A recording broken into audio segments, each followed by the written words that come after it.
एक लंबे अरसे के बाद कोई ऐसी फिल्म आई है जो आंखों के रास्ते लोगों के दिल में उतर गई है। इससे पहले फिल्म आई थी MS Dhoni the untold story, जिसने मिडिल क्लास यंग लड़कों को ये सिखाया था कि कामयाब होने के लिए रिसोर्सेज से ज़्यादा कॉन्फिडेंस की ज़रूरत होती है। उसी लीग में बनी फिल्म 12th फेल एक बेहद इंस्पायरिंग और कनेक्टिंग फिल्म है, जिसके राइटर, डायरेक्टर और प्रोड्यूसर लेजेंडरी विधु विनोद चोपड़ा हैं। कहानी IPS ऑफिसर मनोज कुमार शर्मा जी की रियल लाइफ स्टोरी पर बेस्ड है, जिनका किरदार निभाया है विक्रांत मैसी ने। दोस्तों, ये एक ऐसी फिल्म है जिसे मैं आप सभी को रिकमेंड करूंगा कि जरूर देखें। आइए फिल्म की कहानी पर थोड़ी बात कर लेते हैं। कहानी की शुरुआत होती है एक बेहद छोटे से गांव से, जहां हम देखते हैं कि मनोज के फादर की ईमानदारी के चलते उनका पंगा वहां के नेताजी से हो जाता है। वो अपनी ईमानदारी के लिए जाने जाते हैं। इधर पूरा परिवार बस यही चाहता है कि कैसे भी करके मनोज 12th पास कर ले और चपरासी की नौकरी कर ले, तो घर की आर्थिक स्थिति ठीक हो जाएगी।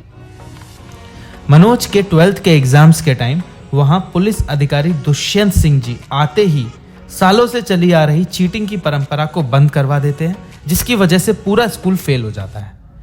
मनोज के घर में सब दुखी हो जाते हैं कि उनका बेटा फेल हो गया, लेकिन दुष्यंत सिंह की पर्सनालिटी से मनोज बहुत इन्फ्लुएंस होता है। एक दिन मनोज मौका मिलते ही उनसे पूछ लेता है कि आपके जैसा बनने के लिए क्या करना पड़ेगा। ये सुनकर दुष्यंत जी बड़े ही कैजुअली कहते हैं, चीटिंग छोड़नी पड़ेगी। ये बात मनोज के दिमाग में बैठ जाती है और इस बार के एग्जाम्स में पूरा स्कूल चीटिंग करके फर्स्ट डिवीजन लाता है, लेकिन मनोज 3rd डिवीजन से पास होता है क्योंकि वो चीटिंग नहीं करता। अब वो ठान लेता है कि उसे दुष्यंत सिंह जैसा बनना है और पुलिस की वर्दी पहननी है, लेकिन आर्थिक तंगी की वजह से वो एग्जाम्स की प्रिपरेशन के लिए कहीं जा नहीं सकता था। तब उसकी दादी अपनी सालों से इकट्ठी की हुई पेंशन उसे देती है और ये कहकर भेज देती है कि अब इस घर में वर्दी पहनकर ही आना। मनोज उम्मीद और आत्मविश्वास से भरा अपना गांव छोड़कर ग्वालियर आ जाता है MPPSC की तैयारी के लिए, लेकिन वहां आते ही उसका बैग चोरी हो जाता है, जिसमें दादी के दिए हुए पैसे और उसका अपना सामान था। अब एक अनजान शहर में उसके पास कुछ भी नहीं था और यहाँ इसे पता चलता है कि MPPSC की भर्तियां अब 3 साल के लिए बंद कर दी गई हैं। वो कुछ समझ नहीं पाता कि अब आगे क्या करूं, लेकिन कहते हैं ना, मुश्किलें इंसान को अंदर से तोड़ देती हैं, लेकिन इरादा सच्चा हो तो बहती हवा भी अपना रुख मोड़ लेती है। ऐसा ही हुआ मनोज के साथ, जिसे अनुराग के रूप में एक ऐसा दोस्त मिला जिसने उसे UPSC के बारे में बताया और अपने साथ दिल्ली लेकर आया।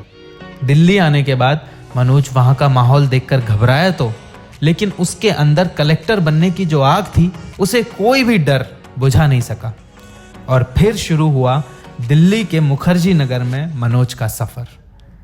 एक के बाद एक मुश्किलों का सामना करता हुआ मनोज किस तरह एक छोटे से गांव से आकर इतना बड़ा IPS ऑफिसर बना, इसी सफर पर आधारित है ये दिल छू लेने वाली कहानी 12th फेल। मैं पूरी कहानी बताकर इस शानदार फिल्म का आपका व्यूइंग एक्सपीरियंस खराब नहीं करना चाहता, इसलिए मैं चाहूंगा कि आप ये फिल्म खुद जाकर जरूर देखें, कुछ अच्छा सीखने को मिलेगा।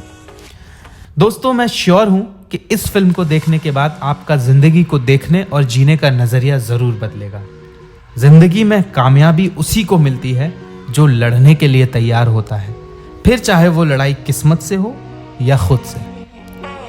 इस वीडियो का एंड मैं मनोज कुमार शर्मा जी जैसी महान शख्सियत को डेडिकेटेड इन लाइंस से करूंगा कि दुनिया की नजरों में वो भले ही खराब होते हैं, आसमां से भी ऊंचे जिनके ख्वाब होते हैं, याद रहे आग जिनके सीने में लगन की लगती है, जिंदगी में केवल वही कामयाब होते हैं। Thank you for watching Bollywood के बंदे।